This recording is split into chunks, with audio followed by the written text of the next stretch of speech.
This will be a day long remembered. Now I am the master.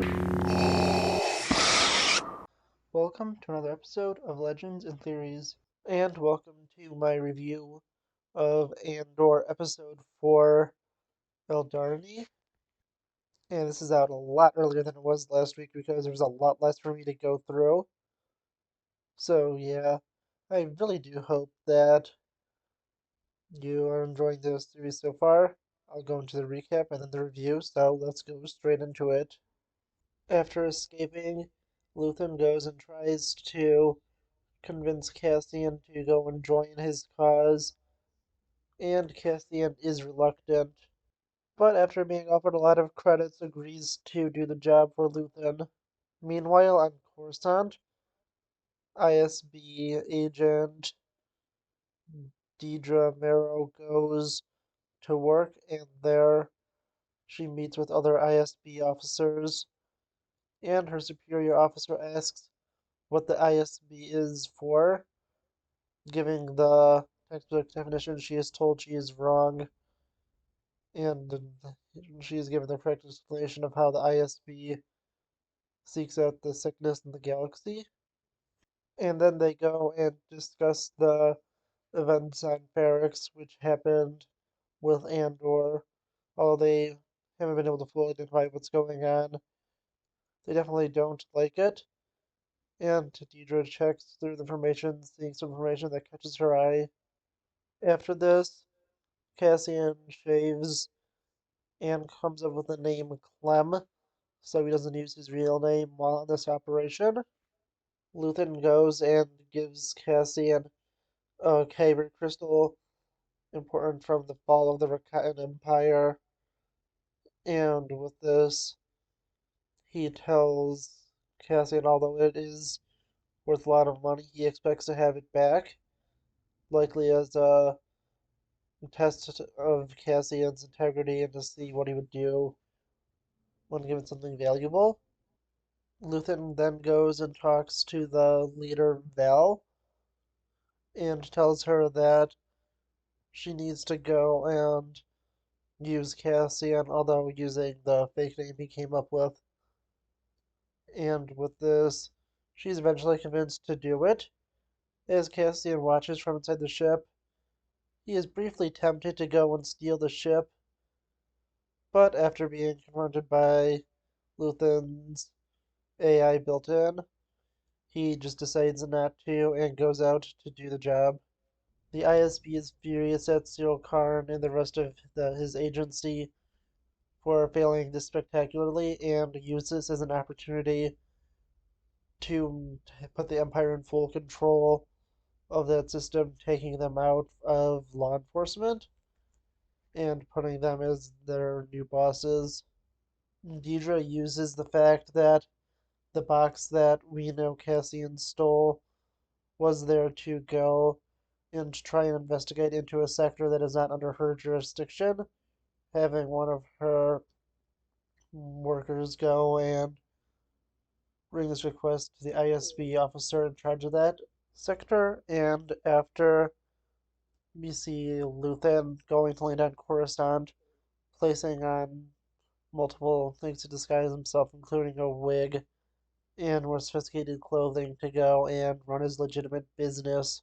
Cassian learns about the history of the planet and was told that all the people were forced out of their homes and into new ones by the Empire so they could go and do industrial work. Meanwhile, Deidre's attempt to go and investigate into this is blocked by the ISP officer of that sector, and she says she's going to go to the higher ups in the ISB with this, and he seems completely unfazed by this. Returning to their camp, the members of the group are concerned and do not trust Cassian, and with this, their leader is trying to convince them, even though she herself is not fully convinced by him being there. Cyril Karn goes to visit his mother, who first slaps him and then hugs him, likely because she knows of what happened and is glad her son is alive. Mon Mothma goes to visit with Luthen to see if she can get something for her husband, but that is a cover, and she actually is there to see if she could get another person into their group, being people planning to take down the Empire. And with this, Luthen being a little paranoid, says he doesn't trust anyone else and they need to keep the group small. Luthen then comes back out with her and offers her a different gift for her husband, which she gets and could return it if her husband doesn't enjoy it. The rebels guy on the inside goes and also says how much he distrusts Cassian and doesn't wish for him to be here. And with this, Cassian is still saying that he is going to be loyal. Meanwhile, back on Coruscant, Mon Mothma returns home and begins to talk to her husband, and he tells her of the plans for a dinner party later that night. And with it, she is a little reluctant until she sees the guest list, where she sees many of the Imperial higher ups will be there. And after that, she is completely furious at her husband for going and inviting these people there to their home because of the horrors they're committing and how they are going and hurting people and making them starve. Cassian is shown a model of the compound they're going to be attacking, and with it, he is shown where their defenses will be and told the plan. With this, he is asked if he is going to be with them for this, and there he goes and says that he is going to be fully willing to do this. Meanwhile, back on Coruscant, Deidre's request is shot down by her superior, and the other ISB agent is very pleased. She's also told that she's there to represent and that she was going to be sent more work with prisoners, and she's been doing very well with that so far. And Cassian is given far more detailed plans of the base so he can look over them, and some stuff about the local culture, which he's expected to study overnight. And I really enjoyed this episode of Andor. I think it's my favorite episode so far. With it, we get a lot of interesting insight into different groups, and with it, every character's introduction felt really natural, and it didn't feel like they were just trying to jump away to another story.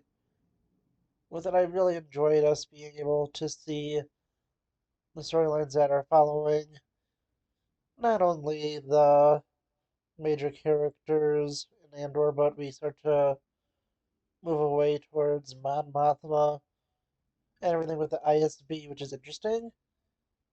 And with it, we also get some really cool things put into canon. There was a helmet that looked very similar to Starkiller's Sith Stalker helmet from the essentially Infinity's continuity of The Force Unleashed, where he goes and successfully kills Vader.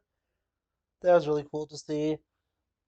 But there was also a really cool part where the Infinite Empire was made canon, and with that, it's going to be interesting to see if they make Knights of the Republic canon because they never mentioned the Rakayan before, at least from what I could tell in canon. And with this, they have finally introduced them, and I actually went back to make sure they said the Rakayan Empire, and I didn't want to mishear it, and I was so glad they did because that's a really cool thing to have canon, and I'm really excited to see what they do with this. I may have a video talking about what the Rakayan Empire is within the next week because I really am excited to talk about that. But going back to Andor, yeah, I really enjoyed this episode. I think they did a great job with the story and with it. I'm really excited to see where they continue with this story because it's been interesting so far. I really just can't wait to see where they continue on with this story, even though we know the eventual endpoint with Rogue One, and how he changes from, okay, just interested for the money and being a little more Han Solo like, to being a guy who gives up his life to get the Death Star plans and being a fully loyal rebel. We're starting to see the beginning of that story now, and I'm so excited to see where it continues. I'm also glad we got to start to see into Mon Mothma's world and what it's like at the upper levels of Coruscant, and just seeing how much she hates Palpatine's empire and how careful she has to be in her life not to get the wrong person angry and have her killed. Because, yeah, with this, I am really excited to see the events that start to push her towards joining the rebellion full time and becoming its leader. Although we do see the events right after that in Rebels, I'm guessing we could see part of that the moment she decides to leave the Imperial Senate in season 2, because it still happens, I think, a few years after the show happens. And with this, there's also a little mention of the Battle of Mimban, and there could have been a chance that Cassian met Han Solo there. Although it's probably unlikely, knowing Star Wars. They probably did, and it'll be in some comic book that releases. But yeah, honestly, I really enjoyed this episode. It's probably my favorite one so far. And I want to know what you think. Let me know in the comments, and I'll see you all in the next episode of Legends and Theories. Thank you for watching this episode of Legends and Theories. Please subscribe, like the video, share the video, leave a comment, check out the video on screen, and may the Force be with you.